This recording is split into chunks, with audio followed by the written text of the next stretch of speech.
stole. But it's not what you're made for, and there's nothing that is too late for.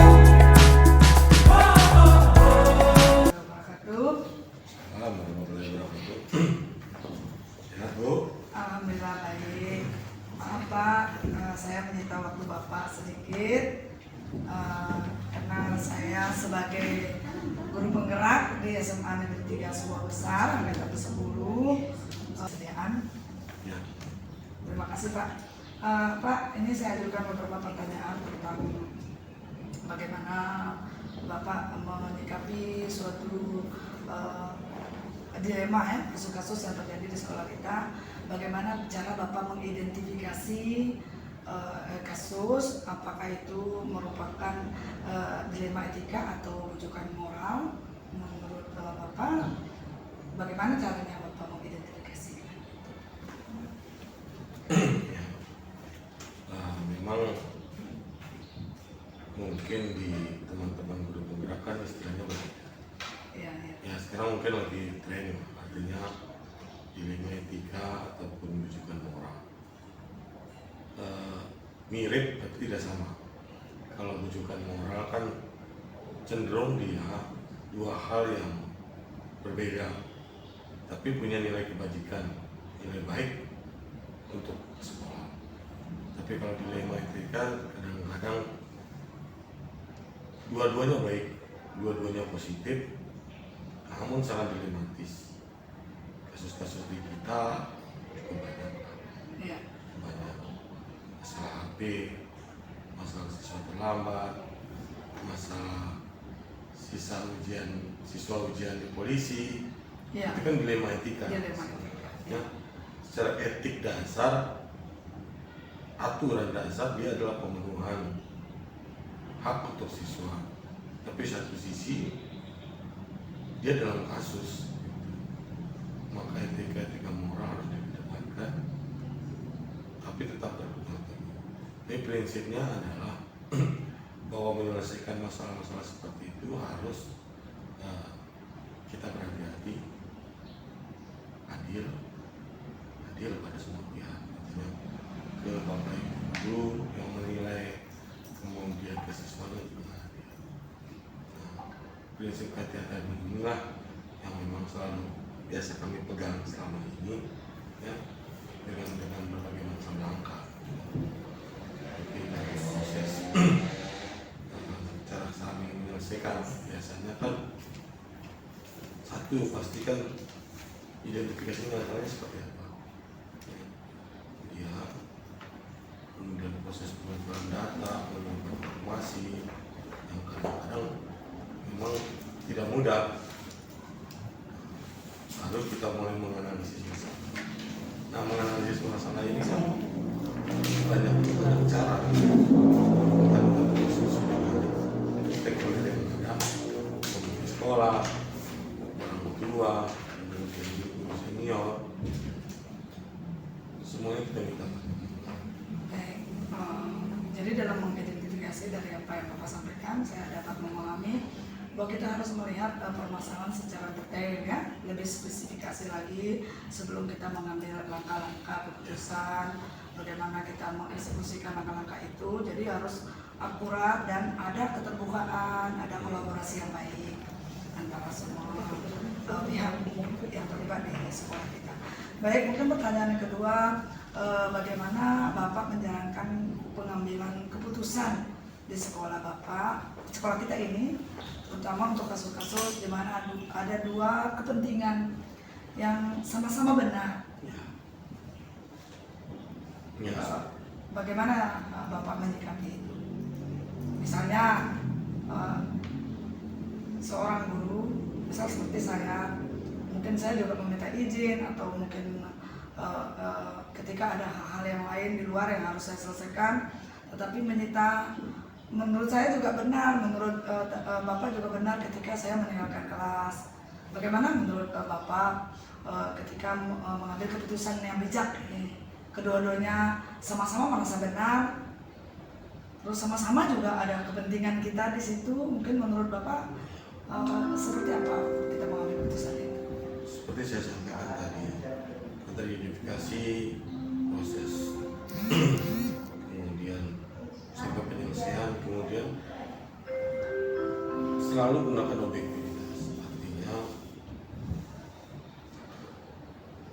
segi manfaat objektif yang bisa terlihat bagi ibu, bagi saya, bagi sekolah, bagi kami besar, sama-sama nilai manfaatnya itu bagus. Nah, artinya dilema-dilema etika seperti itu efeknya tidak berpengaruh, jadi mungkin sederhana masalah. Nah, penyelesaian kan bisa cepat, bisa saling memahami saja. Yang penting ambil keputusan, diskusikan dan komunikasikan. Itu yang paling penting. Karena kalau keputusan yang saya ambil misalnya sebagai pemimpin tidak bisa tersampaikan dengan bagus kepada teman-teman, ini akhirnya pelaksanaannya jadi salah gitu. Mungkin ke ibu apa kurang adil ke saya, tetapi ketika saya tidak komunikasikan bisa jadi berbeda. Artinya semua. Kemudian yang pasti saya sebagai pemimpin langkah terakhir itu harus evaluasi dan tindak lanjut. Ya walaupun sesederhana pun, mau dia sederhana mau dia kompleks, masalahnya tetap dievaluasi dan tindak lanjut. Saya selalu senang dengan tren yang ada di ekonomi. Terus sama-sama juga ada kepentingan kita di situ. Mungkin menurut Bapak seperti apa kita mengambil keputusan itu? Seperti saya sampaikan tadi, teridentifikasi proses, kemudian sampai penyelesaian, kemudian selalu gunakan objektivitas. Artinya segi manfaat objektif yang bisa terlihat bagi ibu, bagi saya, bagi sekolah, bagi kami besar, sama-sama nilai manfaatnya itu bagus. Nah, artinya dilema-dilema etika seperti itu efeknya tidak berpengaruh, jadi mungkin sederhana masalah. Nah, penyelesaian kan bisa cepat, bisa saling memahami saja. Yang penting ambil keputusan, diskusikan dan komunikasikan.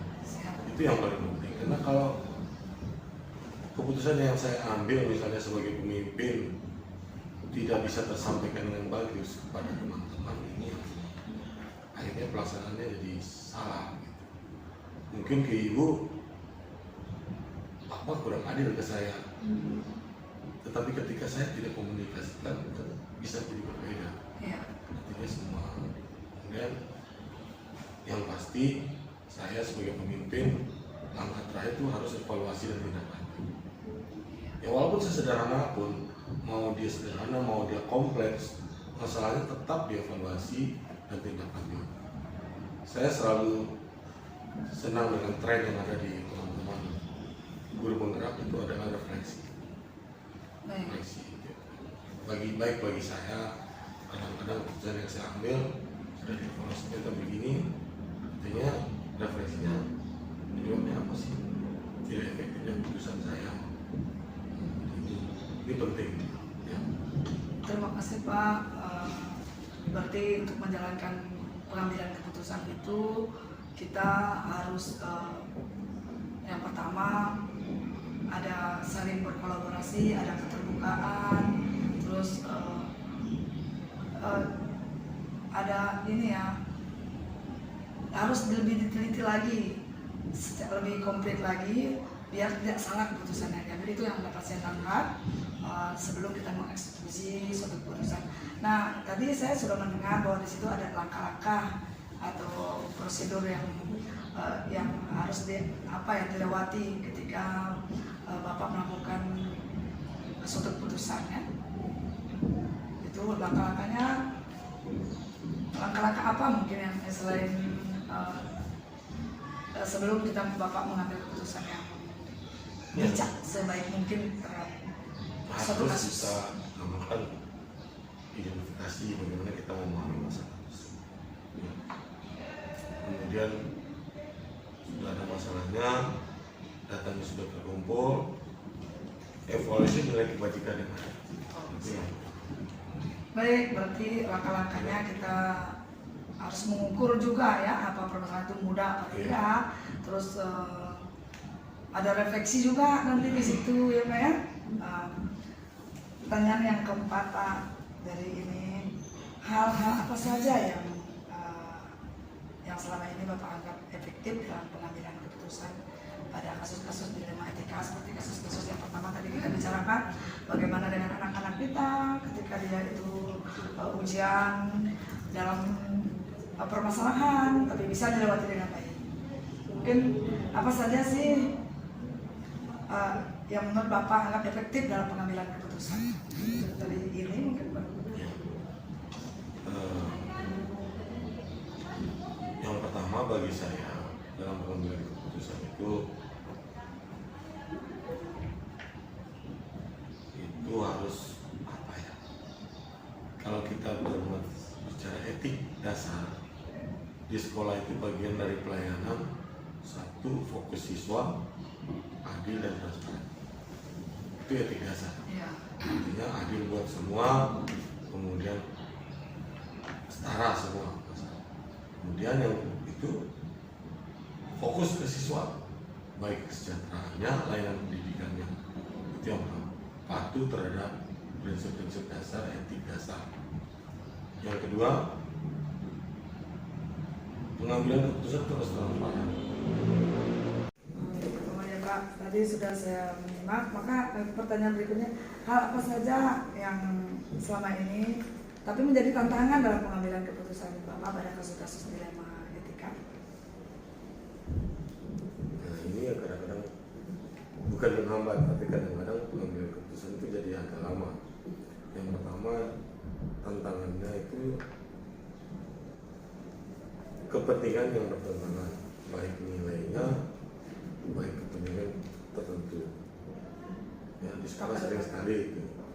Kemudian yang menjadi tantangan etik itu adalah keterbatasan informasi. Artinya ketidakpastian. Yang lain bicara begini, yang itu bicara begini, kan berbeda. Informasi-informasi ini yang kadang-kadang bisa bias. Jadi keterbatasan informasi yang tantangan. Yang ketiga yang sering menjadi tantangan adalah tekanan eksternal maupun internal. Arti internal biasanya keputusan harus cepat, tapi kita banyak pertimbangan. Yang paling banyak di eksternal ya masyarakat lah. Ketika keputusan kita begini, dalam mengurangkan anak, artinya kita tadinya mau sedikit memberi efek jerah, tapi ke masyarakat yang berbeda. Dia mau sekolahnya, anaknya bersekolah, walaupun dia telat. Nah, tekanan ini kan yang menjadi tantangan kita. Sama nilai positif di kita saat maunya dia itu disiplin, tapi mau dari masyarakat anak saya sekolah maunya gitu kan dua. Ini tiga hal yang saya anggap sering menjadi tantangan kita dalam membuat keputusan-keputusan etik. Baik, apakah Bapak juga memiliki sebuah petakala atau jadwal tertentu dalam sebuah penyelesaian kasus dilema etika? Punya ada jadwal tertentu atau langsung diselesaikan seketika itu ketika menghadapi suatu permasalahan? Ya, tergantung rumit atau kompleksitas masalah. Kalau saudara bisa langsung dieksekusi seperti itu. Ya, misalnya itu saya dari depan anak-anak ada beberapa yang terlambat. Karena yang namanya pulangkan saja dulu dari surat keterangan, tidak perlu dipertimbangkan itu.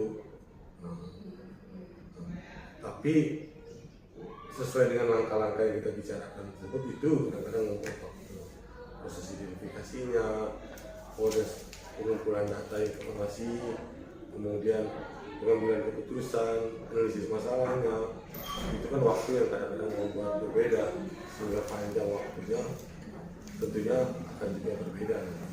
Tapi yang pasti rumit dan kompleksitas masalah etisnya itu yang kadang-kadang membuat masalah itu memerlukan waktu dalam penyelesaian. Sehingga terjadwal juga ya.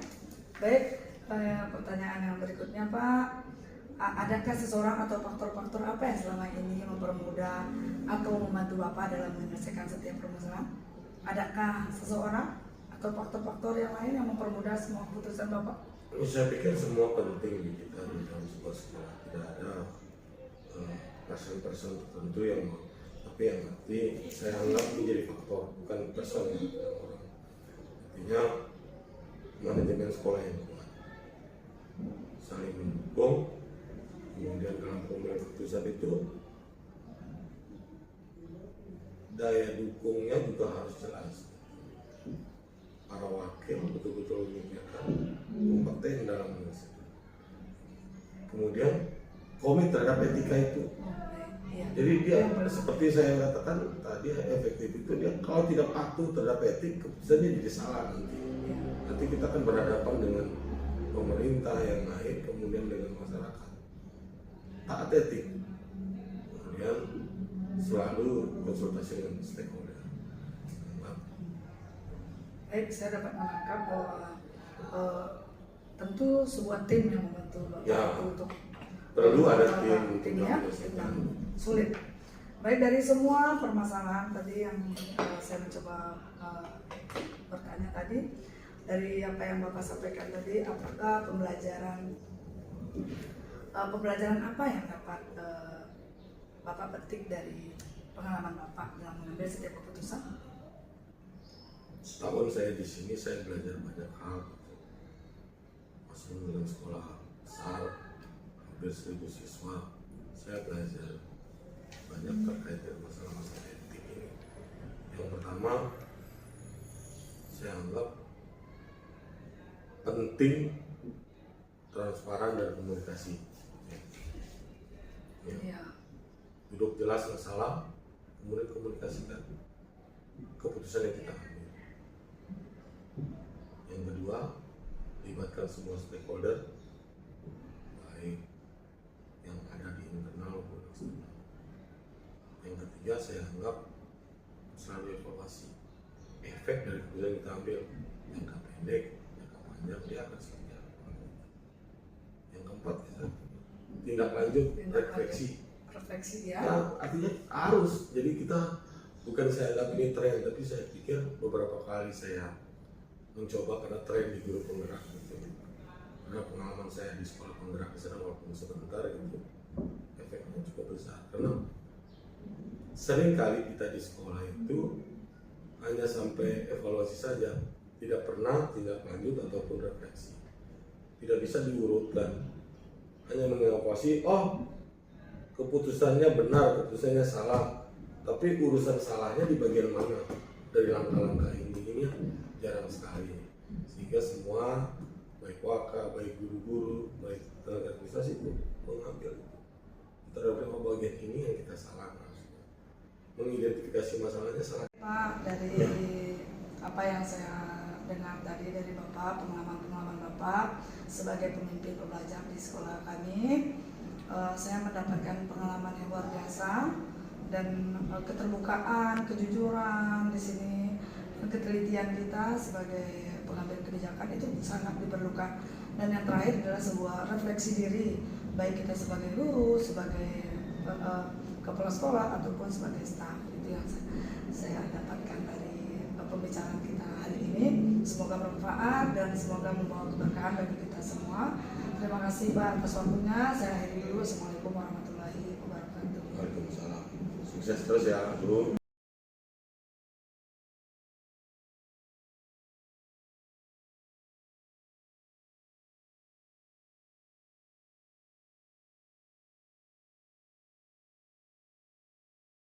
Assalamualaikum warahmatullahi wabarakatuh. Waalaikumsalam warahmatullahi wabarakatuh. Selamat datang Bu. Semoga berkenan di sekolah kami semangat. Alhamdulillah Pak Ji, terima kasih atas sambutan yang luar biasa. Sama-sama. Atas kehadiran kami di sini. Mungkin agak mengganggu aktivitas Bapak beberapa jam ke depan. Kami sebagai calon guru penggerak angkatan 10 dari SMA Negeri 3 Sumbawa Besar melakukan beberapa tugas kami. Salah satu di antaranya menginterview bagaimana kebijakan-kebijakan Bapak selaku sebagai kepala sekolah di SMA Negeri 4 Sumbawa Besar dalam menghadapi dilema etika dan bujukan moral pada anak-anak, terus permasalahan-permasalahan yang kita hadapi sebagai rekan kerja kita dan tim dalam memimpin pembelajaran. Ya. Baik Pak Ji, saya perkenalkan diri, saya Sulastri, guru matematika di SMA Negeri 3 Sumbawa Besar. Baik. Ya. Ada beberapa item pertanyaan yang akan saya ajukan kepada Bapak. Mohon sekiranya berkenan untuk memberikan tanggapan. Siap. Yang pertama mungkin bagaimana Bapak mengidentifikasi kasus-kasus yang berhadapan dengan dilema etika ataupun bujukan moral yang terjadi pada anak-anak, Ya. pada teman-teman tim guru, Ya. karena Bapak sebagai pemimpin pembelajaran di sekolah ini. Ya, terima kasih Ibu Sulastri, Ibu Las ya, guru matematika SMA 3 yang pada hari ini menyempatkan diri datang ke SMA 4. Kami merasa bangga, bahagia dipercayakan untuk diwawancari. Ya, terkait dengan pertanyaan tadi, tentu kalau ada hal-hal seperti itu yang kita identifikasi ya, masalahnya kita identifikasi, tentu ada timnya. Tim yang identifikasi tentu sesuai dengan tupoksi masing-masing. Ya, baru nanti kita carikan solusi, kita pecahkan, tergantung besar kecil masalah. Kalau kecil masalahnya juga ada banyak dilibatkan. Kalau misalnya masalahnya besar ya tentu banyak pihak yang dilibatkan. Misalnya kalau terjadi di kelas masalahnya, nanti guru mapel saat itu, kemudian balik kelas, guru BK, makasih, kemudian mereka dulu saya serahkan, baru nanti setelah itu baru nanti datang ke kepala sekolah untuk kita bicarakan secara bersama-sama. Misalnya akan selesai masalahnya, tapi tidak ada masalah yang tidak ada solusinya. Jadi seperti prinsip pegadaian, jadi memecahkan masalah tanpa masalah. Baik. Ya. Alhamdulillah. Jadi dalam mengidentifikasi kasus yang dapat saya tangkap, kita harus mencari solusinya, ya. Terus mengidentifikasi secara mendalam bagaimana permasalahan itu terjadi sehingga menemukan suatu solusi yang baik. Artinya sama dengan tadi itu tidak ada masalah yang tidak bisa diselesaikan. Jadi biar makanya kita libatkan beberapa pihak tadi agar mendalam. Ada guru mapelnya, ada guru BK, ada wali kelas, ada wakaseknya. Dengan begitu bila perlu nanti kalau memang harus lebih jauh ya kita undang orang tua. Kalau sudah seperti ini otomatis tanpa diucapkan maka akan mendalam yang kita dapatkan dan solusi pun akan lebih mendalam. Baik, alhamdulillah saya mendapat satu pengetahuan tentang bagaimana cara kita mengidentifikasi permasalahan dilema etika dan bujukan moral. Mungkin ke pertanyaan berikutnya. Selama ini bagaimana Bapak menjalankan pengambilan keputusan di sekolah Bapak yang bila mana Bapak dihadapi oleh dua permasalahan yang sama-sama memiliki nilai kebajikan yang sama. Ya. Menurut Bapak bagaimana Iya. ketika menghadapi satu kasus, apa yang harus dilakukan? Ya tentu kita akan memilah dulu, apa dua kasus ini kan. Dua kasus ini kalau memang kita bisa berbagi, kita berbagi. Apa masalahnya tergantung daripada apa kasusnya. Ini kan masih secara umum pertanyaannya. Jadi kalau misalnya diberikan contoh konkret, maka akan konkret juga nanti penjelasannya. Yang jelas kita akan memilah, akan kita identifikasi, terus kita ajak komunikasi untuk berkonsultasi, baru kita lakukan tindakan-tindakan dan pasti akan ditemukan dan bisa ada solusinya. Baru actionnya, ketika sudah ada solusi baru action. Baik, jadi di sini ketika kita menghadapi suatu dilema yang sama-sama benar, maka kita harus memperdalam lagi permasalahan itu, analisis memperdalamnya lagi, bagaimana permasalahan itu bisa terjadi, terus apa solusinya yang kita berikan. Baik, ya ternyata kita harus lebih detail memahami suatu permasalahan. Baik, untuk yang ketiga, adakah langkah-langkah atau prosedur yang tepat ketika kita melakukan menyelesaikan kasus-kasus dilema itu? Ya, Punya tentu. prosedur kah? Punya langkah kah? Ya tentu harus punya prosedur ya.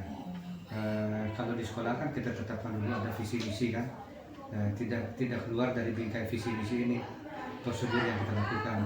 Maka nanti prosedur ini tergantung daripada apa yang kita hadapi, apakah kasus kesiswaan, apakah kasus kurikulum, ini identifikasi ini kan, Iya, iya. apakah kasus terkait dengan sarana prasarana, nah kita identifikasi, baru nanti kita ajak, oh ini tim yang cocok ini.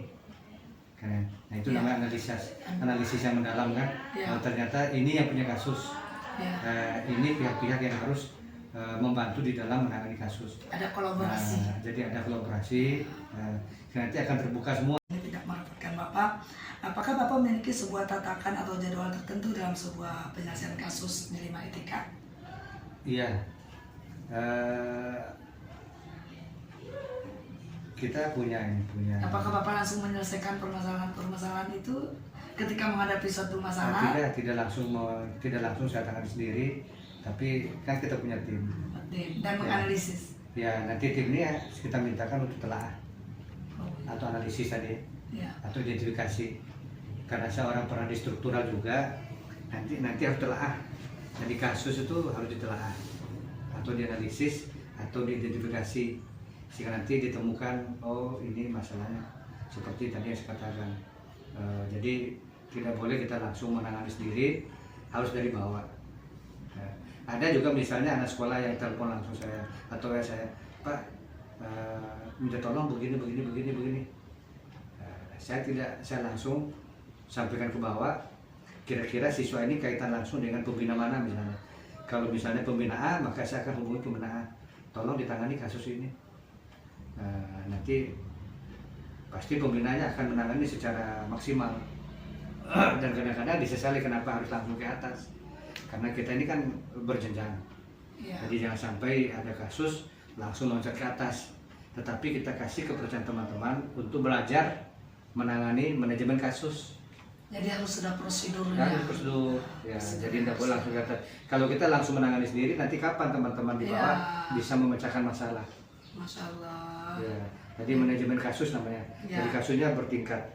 Nah, tidak misalnya kalau gagal di mata pelajaran, guru mata pelajaran, nah libatkan wali kelas, libatkan guru BK. Tapi saya selalu menganjurkan teman-teman belajar mengatasi masalah. Sehingga masalah yang naik ke saya ini sedikit.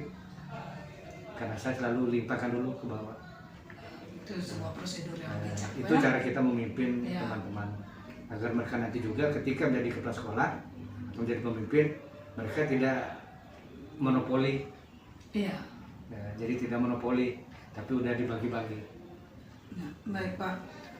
Terus apakah adakah seseorang atau faktor-faktor apa yang selama ini mempermudah dalam membantu Bapak untuk menyelesaikan setiap masalah di sekolah? Bapak sebagai selaku pemimpin? Ya, yang mempermudah kita karena kita keterbukaan. Ya, jadi yang pertama keterbukaan aja. Selain Kalau kita keterbukaan? tertutup ya maka teman-teman akan menonton. Jadi kita cara bersama-sama. Jadi kebersamaan, keterbukaan ini. Jadi jalin komunikasi dengan teman-teman, insya Allah aman. Iya. Dia akan membawa sebuah solusi yang benar. Jadi kan begitu tadi pertanyaan Ya. Ibu ya. Berarti ada saya bisa menyimpulkan itu. Berarti ada seseorang atau ada Ya. teman, ada tim, Harus ya ada Pak? tim. Ya. Nah, iya. Tim ini tetap tidak boleh lepas. Ya, berarti Karena kita ini kan berada di satu sekolah. Satu sekolah ini kan ada kerjasama antara 2 orang atau lebih. Karena sekolah ini kan organisasi. Ya, jadi minimal 2 orang atau lebih untuk mengambil sebuah kesimpulan jika ada masalah-masalah. Alhamdulillah. Berarti ada tim, ada keterbukaan, ada kerjasama, ada kejujuran di sini, Ya. Kejujuran itu harus ya. Kejujuran Baik, mutlak. mungkin ini Kan satu tidak soal- mungkin berani terbuka kalau tidak jujur. Ya, satu soal yang terakhir dari Bapak. Dari semua hal yang sudah Bapak sampaikan tadi, saya mendapatkan ibrah pembelajaran bagi saya bagaimana pemimpin yang baik di masa depan. Di situ ada kolaborasi, ada keterbukaan, ada kejujuran, dan kita harus teliti juga menganalisis semua kasus sebelum mengambil satu kebijakan yang yang sama-sama berat atau bahkan sama-sama ringan, tetapi itu membawa keberkahan dalam setiap keputusan. Nah, ini mungkin soal yang terakhir, Pak. Dari semua hal yang telah disampaikan Bapak tadi, pembelajaran apa yang Bapak dapat petik dari pengalaman Bapak selama Bapak mengambil keputusan dalam dilema etika selama Bapak menjadi kepala sekolah? Ya, jadi jangan gegabah. Jadi jangan gegabah, kita harus tenang menghadapi masalah. Ya. Ya. Jadi jangan gegabah, jangan terburu-buru. Kita harus bijak. Kebanyakan misalnya anak kita kan semangatnya tinggi ya, tetapi semangat itu kadang-kadang bertentangan dengan keputusan yang ingin dikeluarkan. Sehingga harus jangan mengeluarkan keputusan sendiri. Jadi pengalaman saya selama ini tidak memutuskan sendiri setiap persoalan. Setiap persoalan harus secara bersama-sama ditangani. Itu intinya. Jadi jangan jalan sendiri-sendiri, nanti akan terbentuk pengkotak-kotaan dalam suatu lembaga. Kalau kita jalan sendiri, otomatis kita nampak itu juga jalan sendiri. Jadi harus mengambil keputusan secara bersama-sama, secara kolaboratif. Nah, itu tadi pengertian dan kolaboratif. Aduh, saya mendapat pengetahuan. Jujur ya Pak, saya dapat hari ini bahwa kadang karena sifat saya orangnya terburu-buru dan emosian ya.